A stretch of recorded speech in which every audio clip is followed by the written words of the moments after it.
Hello, or good morning. If you're not watching in the morning, that's your fault and not mine. Hello, welcome to this tutorial number 9. It's just occurred to me as I've said that we're near tutorial 10, which is pretty amazing. I think originally I just imagined just making a very one video that was supposed to be about half an hour. So here we are almost at 10 videos. Right, so the first job that I've got to do is this is the code exactly as we left it maybe 2 weeks ago, something like that in tutorial 8. So let's change this to tutorial 9. Again, I do this so that all the code from the tutorials is available on GitHub, so you don't have to type it all yourself. Or if you miss something or something's not working, you can download my code or copy and paste this code, and things should work. We had a few issues with like textures and things, but we sorted that out in the last video.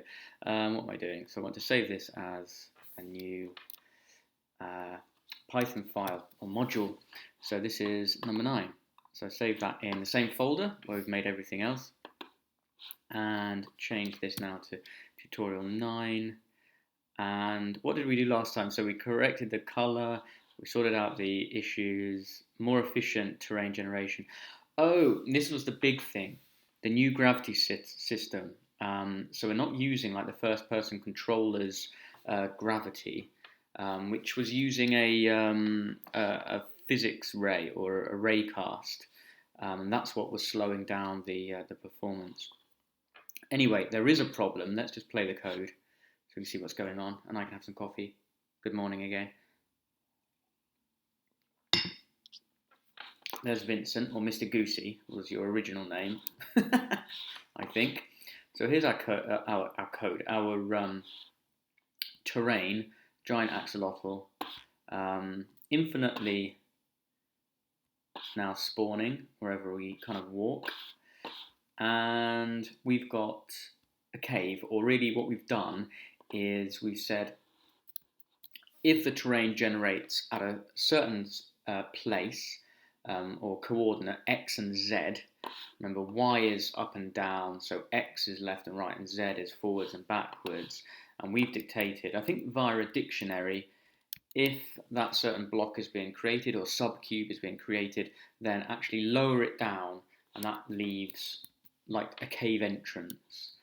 Now, with our new gravity system, which is just working by looking at whatever again, x and z coordinate we're standing on, just go and find the Perlin height for that, and then place the player at that height. I think we use slurp or lerp, linear interpolation, so it slowly moves us to that point, so we get a nice smooth movement.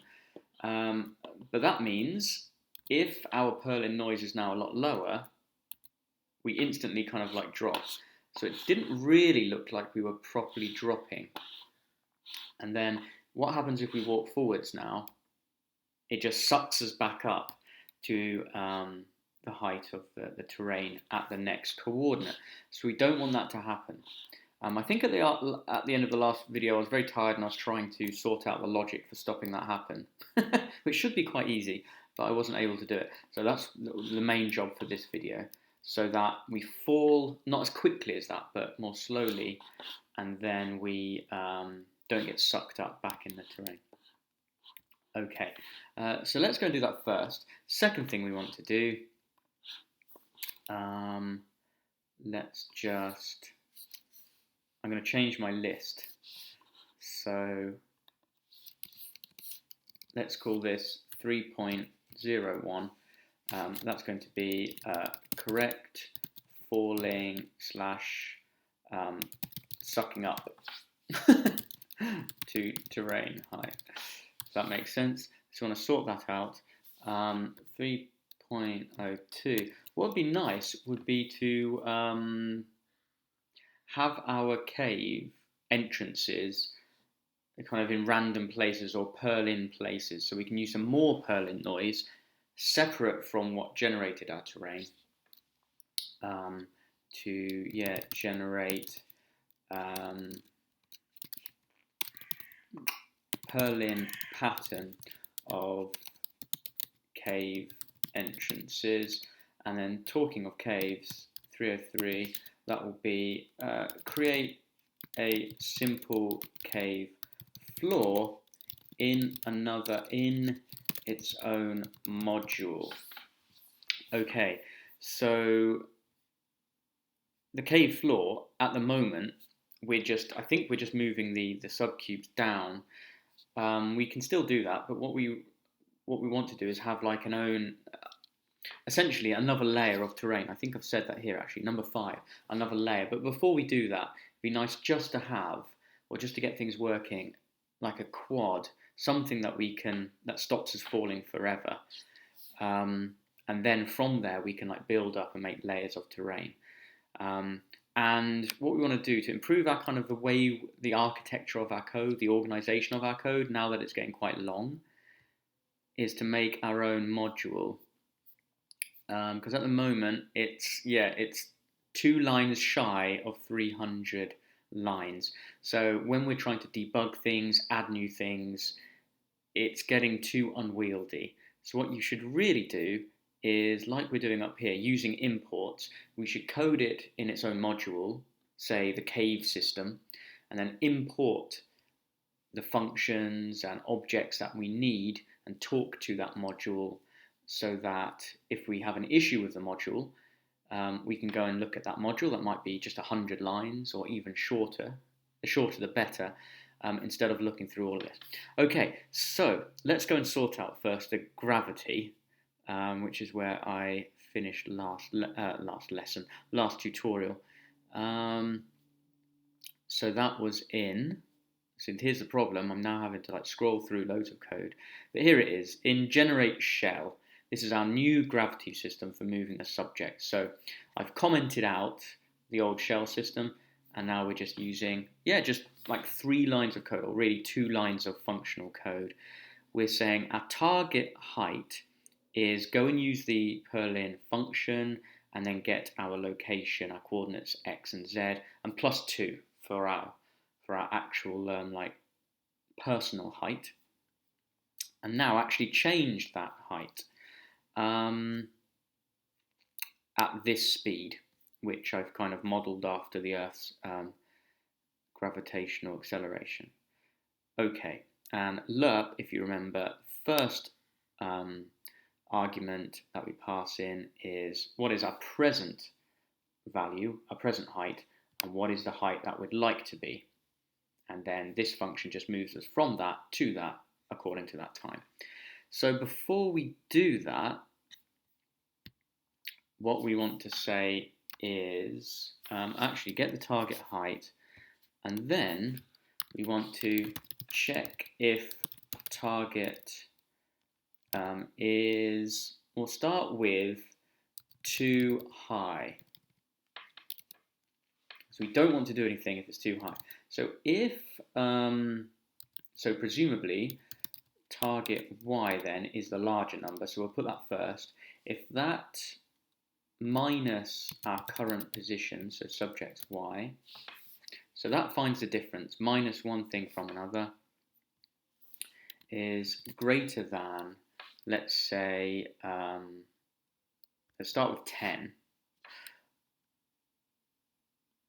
How far down are we actually moving? I can't remember. Let's try 5. If it's greater than that, then we don't want to move. So actually we'll say if it's less than that, then you can lerp. You can add the gravity. Right.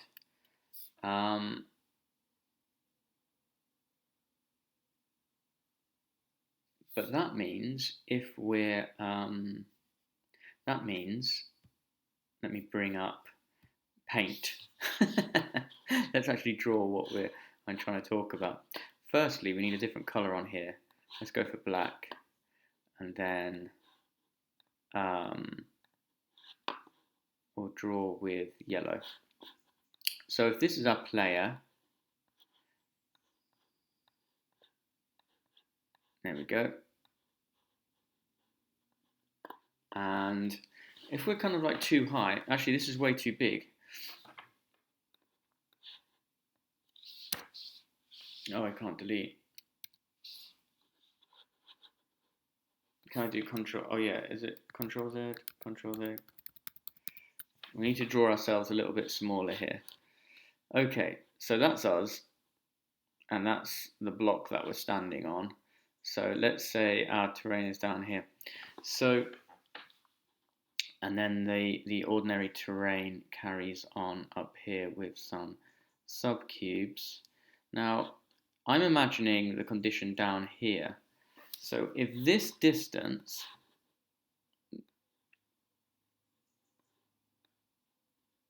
if that distance is less than 5, then we can use the function.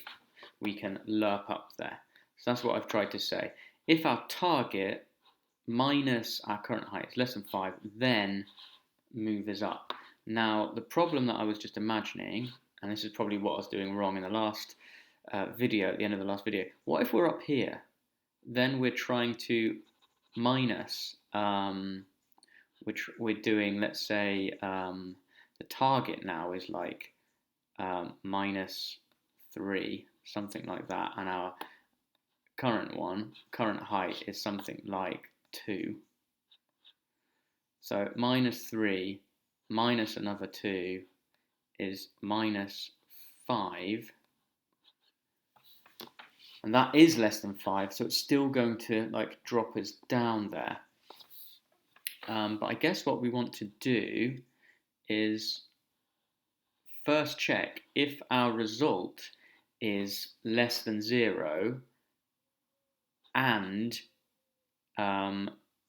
it's, let's say, less than -5, then we know there's like a big drop, and so we should turn on some kind of gravitational acceleration. Okay, that's the plan. So first we're saying, let's call this target dist. For target distance equals this guy minus this guy. So our target minus our current position. And then we can say if the target dist is less than 5, or I guess we could use and greater than, we'll say 0, and target dist is greater than 0 or equal to, I'll say less or equal to. No, we'll say less. And we'll say greater. I'm changing that from equals to because sometimes you'll get overlaps with equal. So if you go greater than, and then on an alternative branch, it must be less than or the opposite of what I just said. Then it's exactly split by the logic. Okay. So we're saying if it's if it's not too high, then you can lerp to it. Okay. Now we want another condition, elif for else if.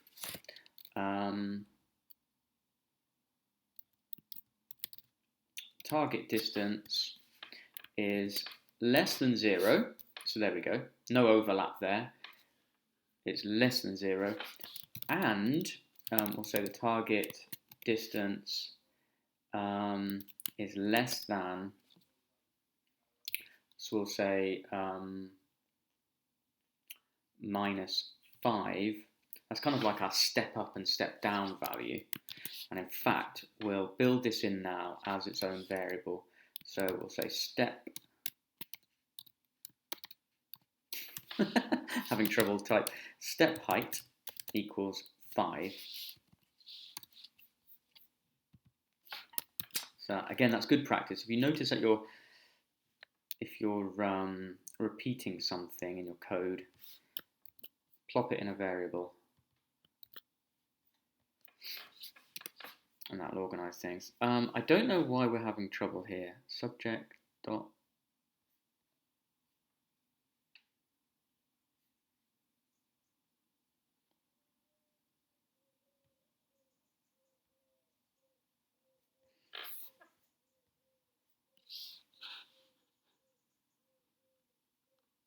Yeah, I don't know why we're having trouble referring to this. Maybe there's no problem there.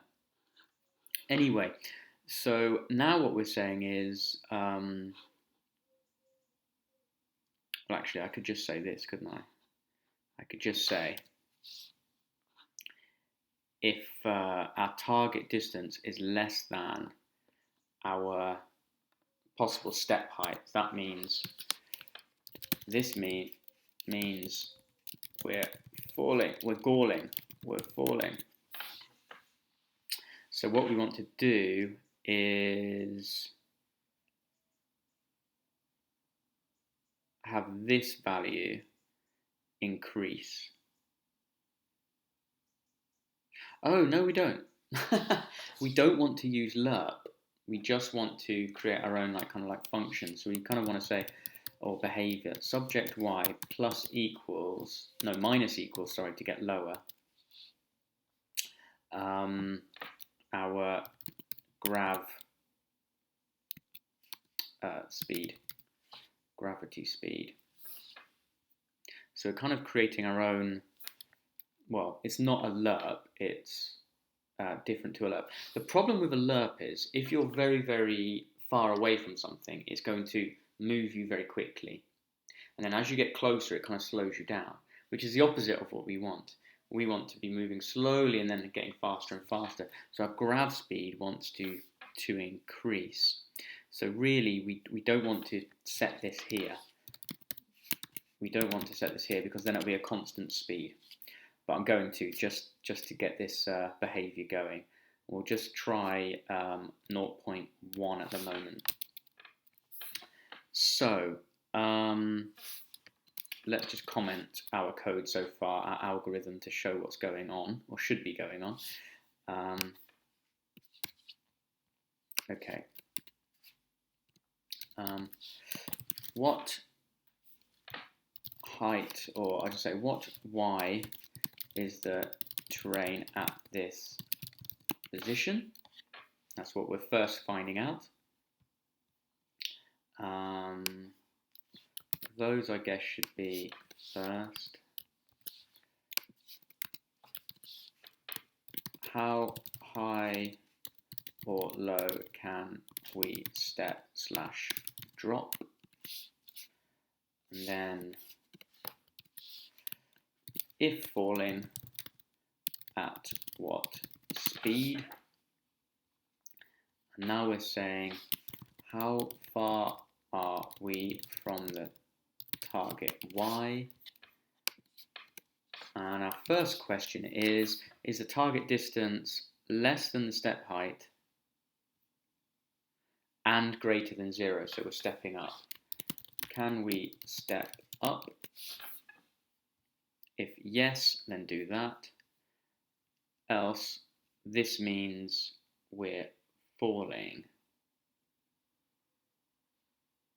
Oh, actually, we can say sorry. Yeah, we can say greater than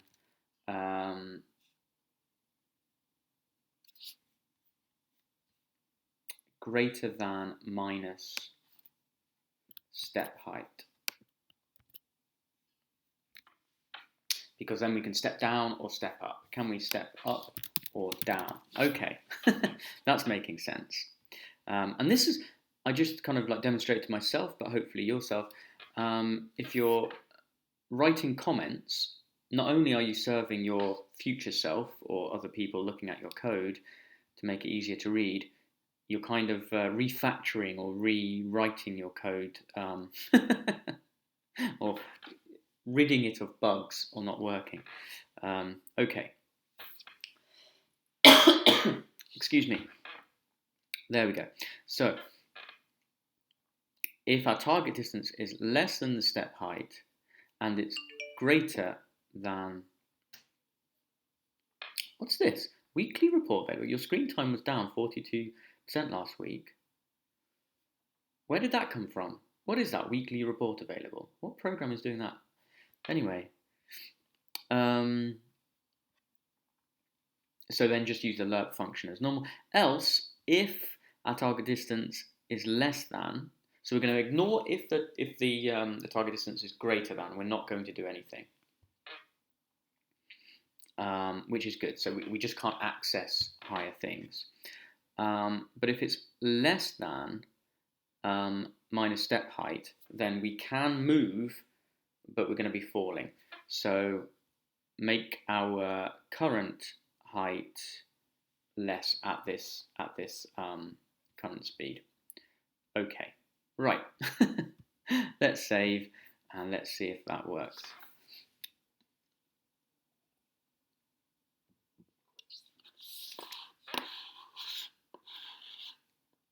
I can't see anything because I've got my mouse kind of trapped at the start on the start button. Let's just try that again. Move my mouse to the center of the screen. Oh, interesting. So our gravity is working. So because we started with our Y position really high,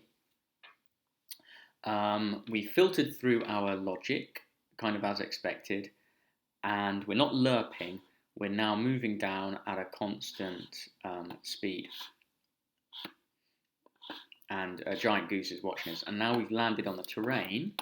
Now the question is, do we move around in the usual way? So now it's using the lerp function to step up and step down, because these heights are just a difference of 1 or maybe 0.5. I can't do the maths in my head.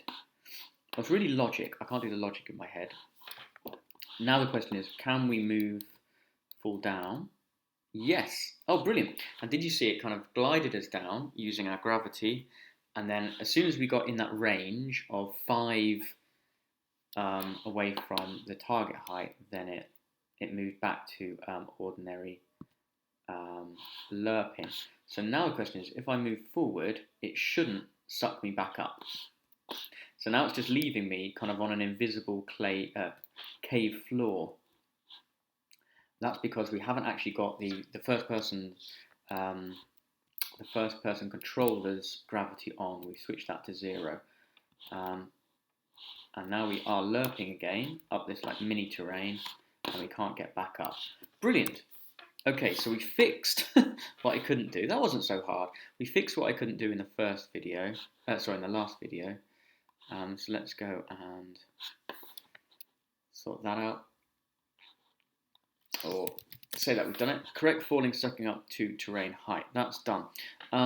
What we do want to do is just improve our gravity. Our gravity speed.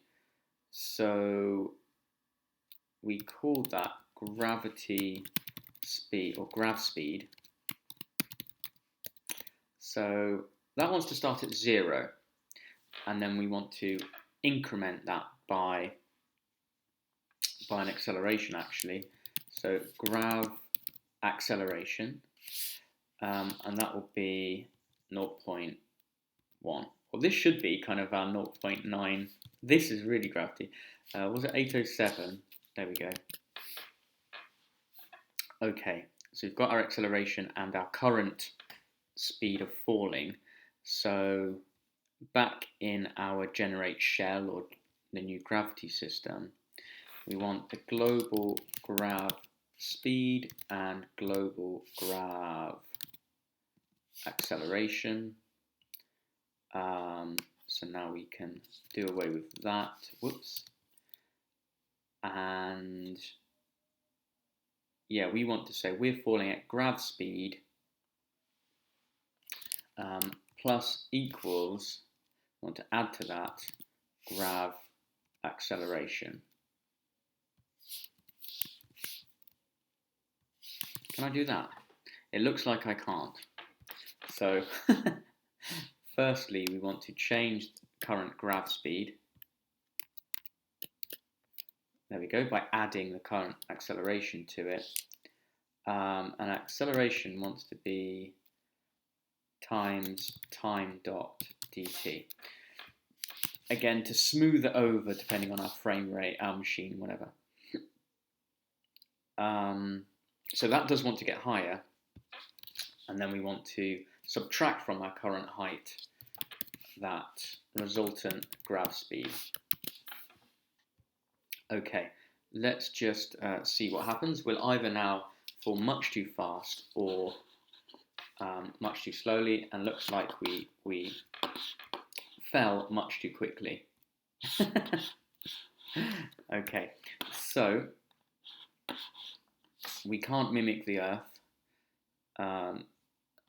Let's just put this back to 0.098. Let's just see what happens there. It will be nice to have some kind of Earth gravity involved. Okay, there we go. So we're falling, and now you can see we're actually accelerating. So we do want to increase that a little bit. By 10 times as much? That feels a bit too much. Let's just see if it feels like some gravity. Okay, that felt like we fell. We kind of bounced a little bit there. That may be due to our systems kind of interfering with one another. Let's see what happens when we do this. Oof, kind of fall down quite heavily. I was just going to say, as long as we get 5 within the surface, we'll get sucked back up, which is quite nice for testing, so I'll leave that in.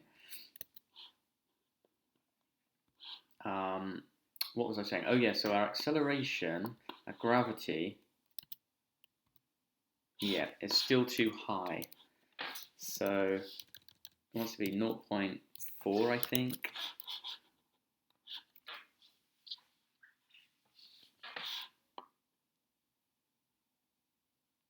That's not enough, is it?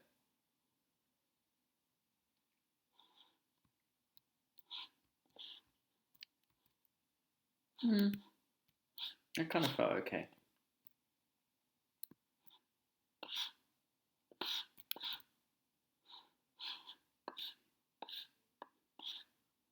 I'm just trying to get sucked back up. I can't get sucked back up.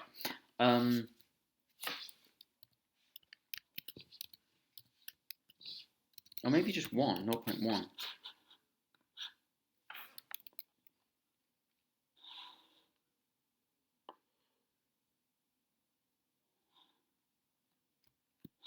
That felt alright. Okay, that felt alright. That's where we get sucked back up. Sorry, I lost it. Very good. Okay. So we've got a fairly sophisticated gravity system now working. So how long have I been going? Almost half an hour. I want to keep this quite a short video, but it'd be nice to accomplish something a bit more than... Oh, we can delete all of this because I'm not using... I shouldn't be using safe combine anymore. Sorry, that was just some debugging of that issue we had.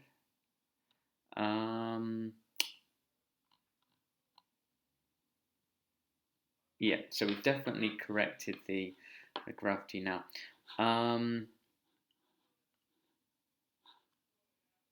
Generate a Perlin pattern of cave entrances. So that would be nice to do. And create a simple cave floor in its own module. So I'd love to do that. And that will set it up for trees and these other things. What was I going to say? Oh yeah, so on GitHub, so if you click on any of the links to the code in the videos that I leave, it will take you to something that looks like this. Where are we? Where you can find all the tutorial code. So last video is here. There you go. And if you click on issues, you can then add in your own suggestions or requests, or like these guys have done. This is Anush. Hello, Anush. If you're watching, you've added a new mechanism to control the gravity, so switching between lerping and pressing space. So let's just have a quick look at that. Added a new function to control the gravity by pressing E. A new variable to support the function. New name for the gravity system. Function, new gravity. Oh, here it is. Sorry. Here's the actual code. Oh, I've now downloaded that. Oh, there we go. Oh, this is very professional. You put a change log, so I know exactly what you've done, just as I read out there. Lovely. I haven't given this a go yet. I'll give this a go another time. Be interested to see how that works with what we've just changed. And then 8 days ago, Ethan Rodriguez created a system for using the mouse wheel to position where you're building a block from. So here we go. Yeah, distance of build. So let's just add this in to my code, or our code. So this needs to be near the top here, where we're doing all of our, build stuff. So building code, distance of build, thanks Ethan.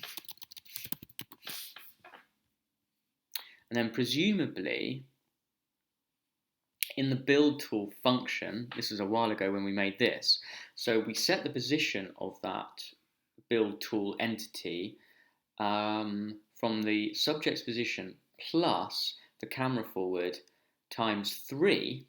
So instead of doing 3, we could now use Ethan's variable build distance. There we go. And we just need to add that as a global, I guess. Build distance. And it currently is 3. And then presumably in input, he's going to write some code to change the build distance with the mouse wheel. So let's go and see how he's done that. Build tool, get build distance, which is global. So I've done that. And then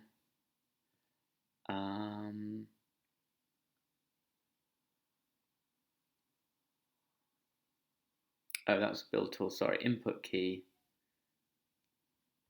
Oh yeah, build distance, scroll down to build closer. So if key scroll up or scroll down, so that's how you get hold of the mouse wheel's movement. So let's copy that little bit of code and that should be it. Very efficient code there, Ethan. So this is in the input function. So you get build distance, which is global. In fact, I'll take the comment out. It's easy enough for us to understand. Scroll down to build closer or scroll up to build further.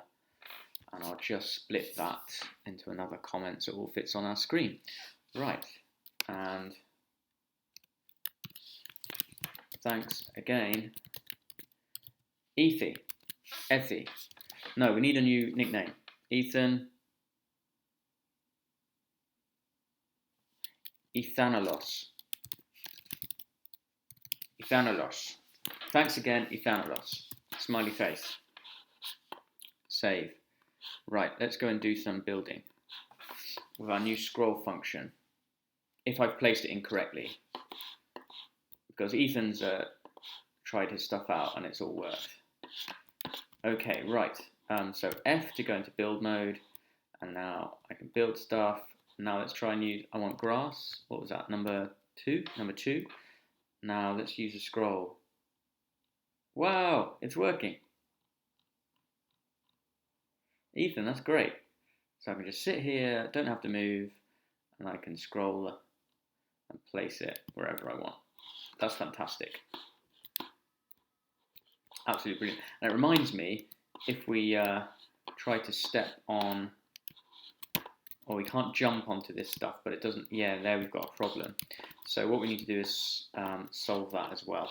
And now I've actually got myself trapped in a block because of our new gravity system. I think I've put that on our list. Build tool position, that seems fine. Done. We need to let's put 3.5 or 3.2 dictionary for stepping onto built blocks. There we go. So I don't feel like doing that now, so we'll do that at some other point. Or maybe someone else could come up with that code. Right. What I'm going to do is now move on to generate a Perlin pattern of cave entrances. So let's just remind ourselves how we did that.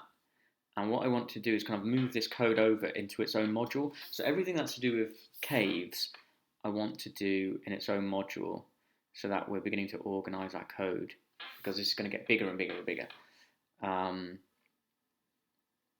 So firstly, I need to find presumably where we're generating the terrain. Oh, there we go. There's our cave dictionary. So, a dictionary of cave, like gaps. And remember, our terrain tool, our terrain generation function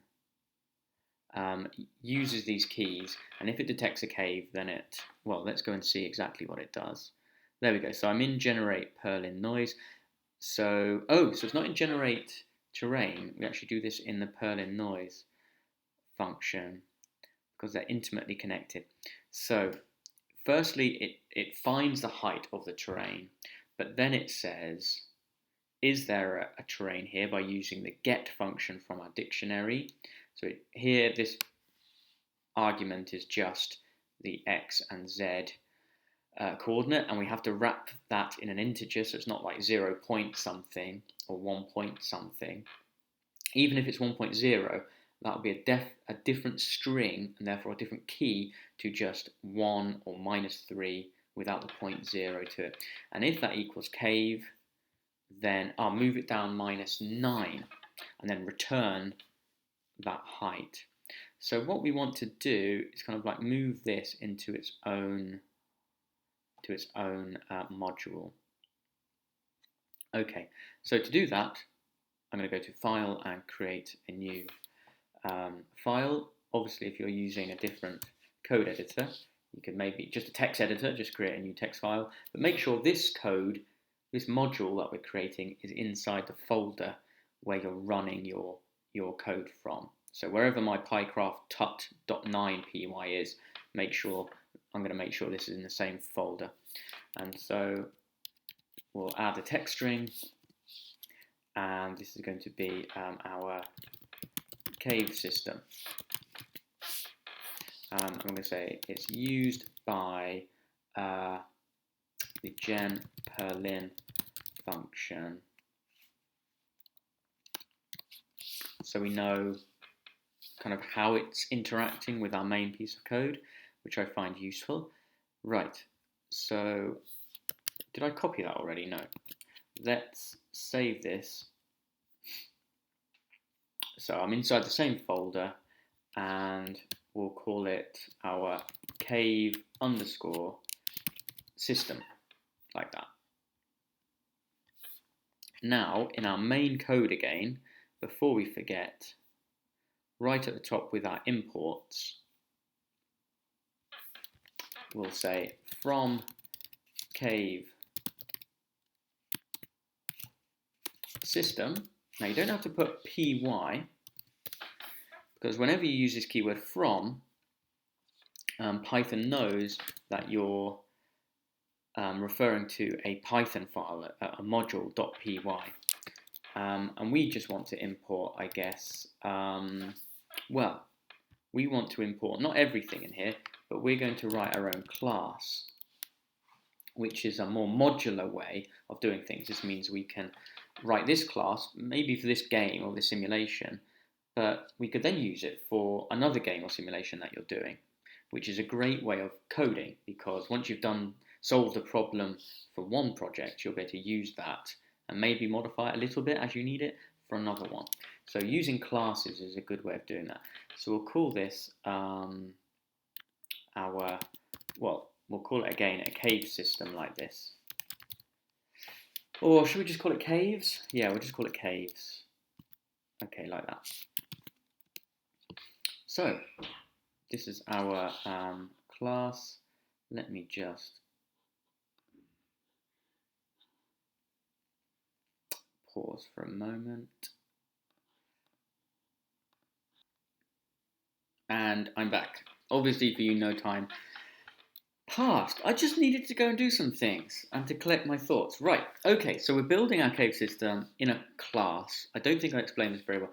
The point of having a class is if you want to keep hold of, if we want to use variables, which we probably do, and we have various behaviors, like maybe we want a function called generate the cave floor, or maybe make a purlin terrain, a new layer underneath, and do loads of things like that, then as you can see from our previous code, we might use 50, 100 lines, 150 lines, something that big. And we don't want to insert all of that in here.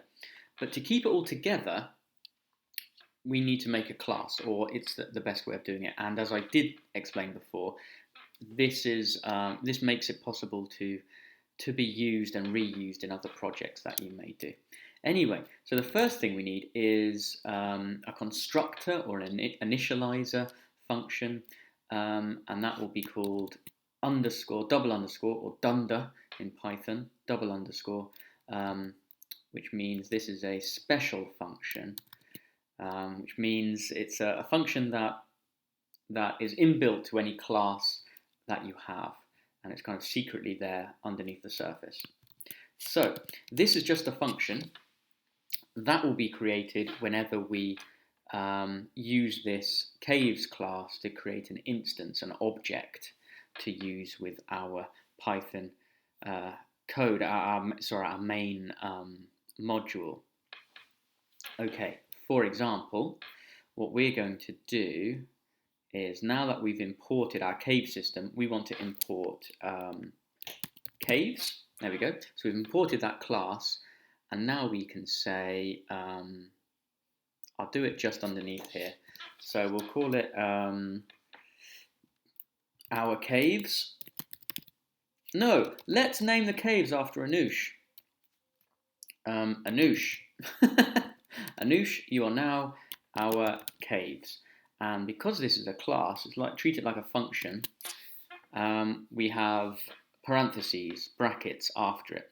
So now we've used this class system from our other file, and it's now initialized, but there's nothing going on in it yet. And if you look actually in the line above, I've chosen quite a good place here. Our application that runs in the window is Ursina with a capital U and brackets. And you've probably forgotten about this. It's one of the first things that we did in the first tutorial. But that is actually an object. So our app is an Ursina object, and that will be built using a class. And that's exactly what we're doing ourselves, but a much smaller, simpler thing. So it will take one object. Is that right? Do I put? Does initialization have self? It must do. It must do. I like to, you know what, I'm going to start it off called self. How do you get variables? So in this initializer or constructor function, we'll then write self dot, let's say, age equals 99. There we go. So attached to this function, to this class now, we've got a variable, and it's called age, and we can even assign it a value to begin with. So now, back in our main code, we can write anoush.age equals, and we could reassign it to, I don't know, 100, happy birthday, or we could, let's say, print Anoush's age. There we go. Actually, should we see if this actually works? So the print function, if you've not used it, will just print into the terminal. If it works. Actually, this is good practice. This is making sure that our system works, which it doesn't. What have I done? I can't import the name caves from cave system. Why not? Self.age. What have I done wrong?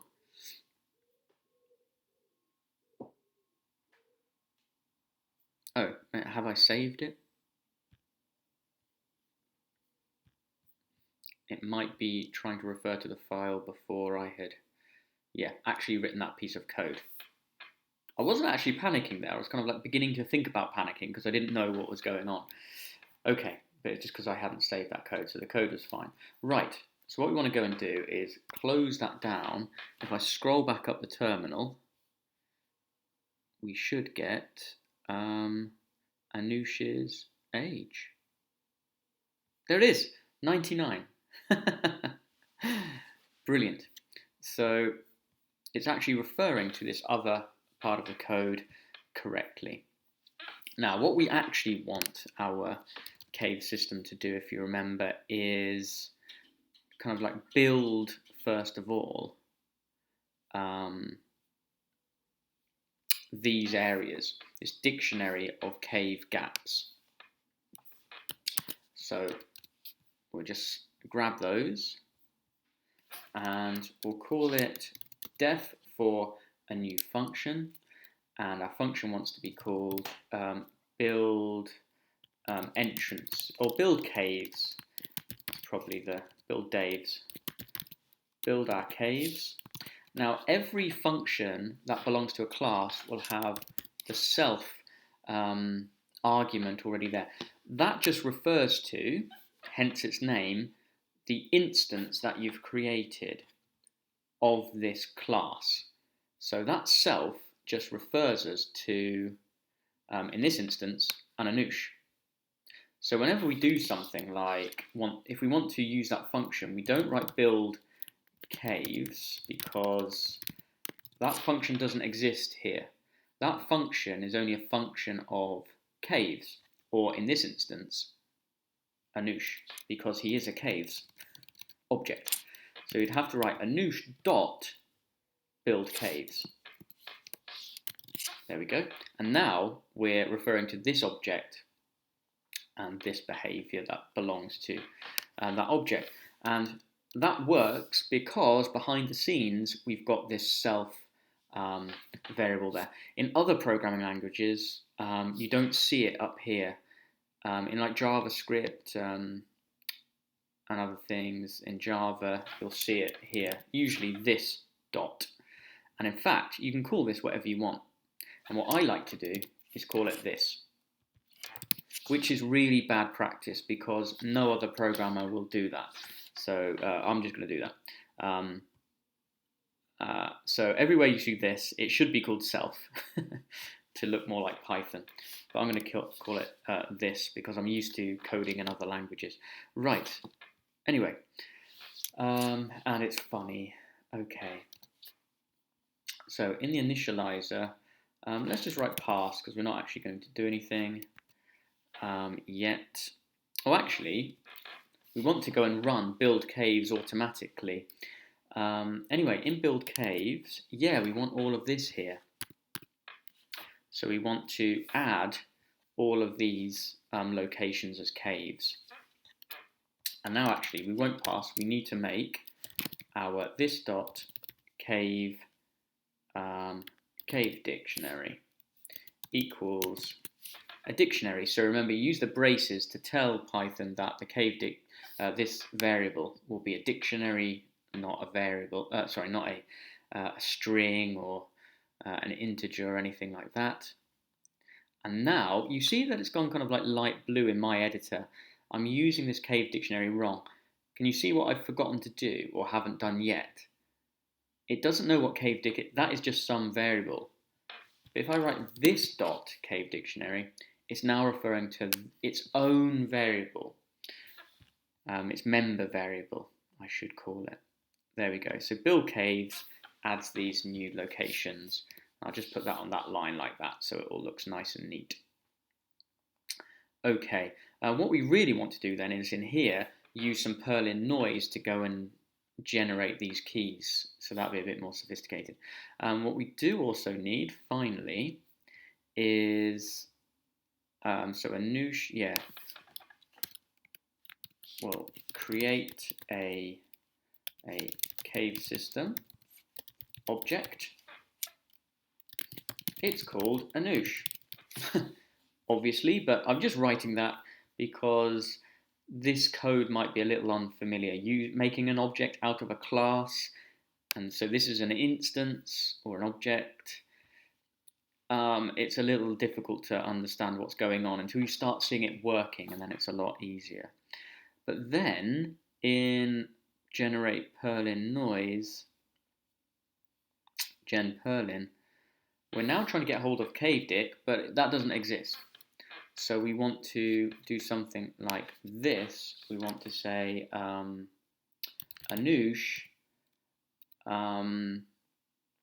We want to check cave. Or actually, we could say y equals Anoush check cave, or I'm kind of thinking, okay, this is what I was thinking. I was going to say Anoush check cave. So that checks if there's a cave or not. So then we could say if that's true,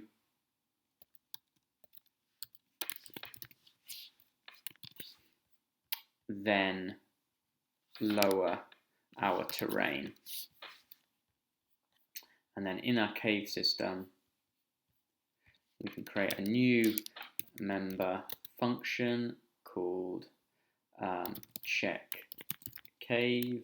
And again, the first argument needs to be this. It's kind of an invisible one, or self, it should be. So this,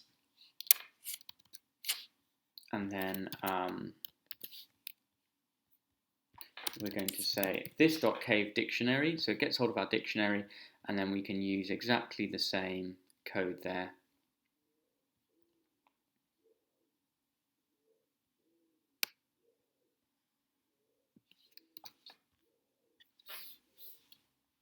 And in fact, we can say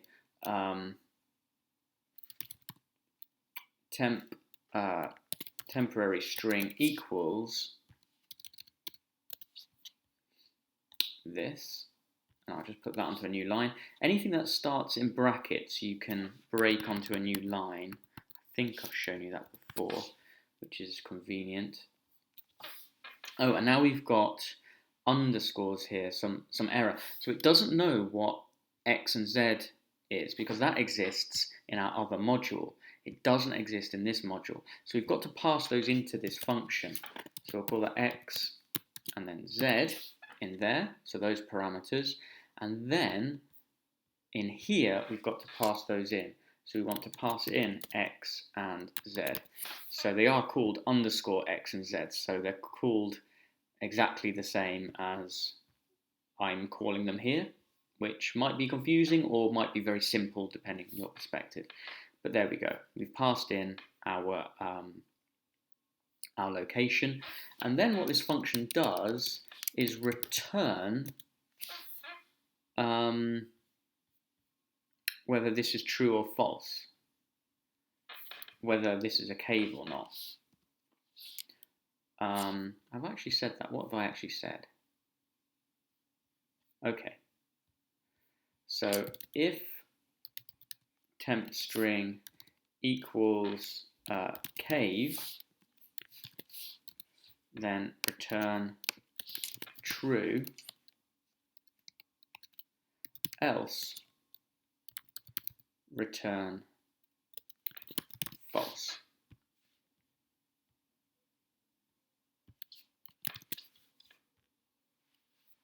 Lovely.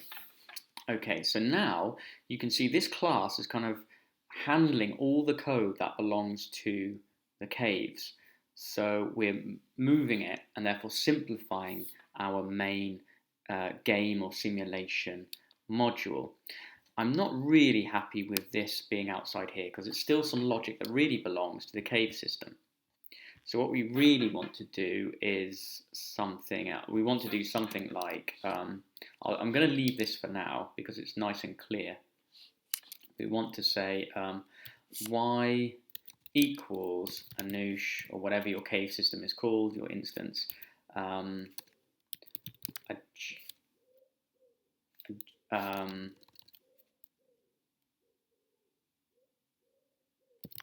guess the same system, check cave, but it doesn't only check caves. This will now adjust y. So we want to pass in there, presumably, that y height, x, and z. So then it will go and have a look, is there a cave at that point? If there is a cave at that point, set the y height to -9 from what it was and return that overall value. And now in here, it's actually setting our actual y to that result. That would be the better way of doing it, but I'll just leave it in here. So it's kind of like our old code, but now improved with this class system. Let's try and run it. And remember, you've got to run it not from your class here, because if I try and run this, it just does nothing really, because there's nothing to call, or rather assign this class object to an object to an instance. So it will run, but it does nothing. You need to run from your main module. Right, let's just see if all that works as it was working before. So I'm dropping. Oh, brilliant. Can't see our cave. So if I walk over, oh, okay, my chihuahua getting excited or angry that there's no caves left. So there's no caves. Why not? That's because either our cave system is broken, the code doesn't work, or build caves was never called. I never actually built the caves. So I think a good place to do this is in the initialization itself. So when we first create our cave system, Anoush equals a new cave, what we should then do is, when it's initialized, we should then say this dot build caves. So what that does is go and run its own function. So if you want a function or a member function within a class to run another member function in that class, you just write the name of that function with this at the front of it, I think. So that should now go and fill up the dictionary with the prescribed positions. Yes, we can see the caves, it's worked. So let's go and interact with them. Yes, and our gravity is still working. Brilliant. Okay, so it's almost an hour. I'm going to finish the tutorial there. So generate a Perlin pattern of cave entrances. I'm going to say that we've done that because there is a cave floor. It's very simple. It's invisible, and it's just our gravity kind of working. But we did do it in its own module. So that's a crucial thing I wanted to show you, how to create a class in its own module. So now, if you kind of wanted to set yourself a challenge, maybe copy your file, your main file, so that you've got the original kind of version of it. And then with your new version that you've copied, so you can make loads of mistakes and maybe it all goes wrong, but you still have your original file. See if you can copy the code that's to do with generating the terrain and put that in its own class. So you've got a terrain class, so that in here, all you've got is maybe or maybe start with the building class maybe. So that in here, your main file, you've just got the update and the input and maybe some variables. But all of this kind of stuff for generating the subsets and the terrain, even the Perlin noise, is inside its own module. That would be a challenge. But then you'll see that you've got your terrain system's own module, you've got your cave system's own module, and maybe the building behaviors and things, they've all got their own modules. And they're all kind of talking to each other, all nicely organized. And then it's a lot easier to find bugs and focus on individual areas. Right, so thank you very much for watching. Sorry this one was a little bit, I don't know, more technical, but hopefully you've learned a lot from that. That's useful. Right, thank you very much. And next one is number 10. So I should do some more fun things, some exciting things. Like we need to, right, I'll try and make a promise. We'll make trees and, yeah, we'll make trees in the next one. Okay, thank you very much. See you again. Thanks for watching.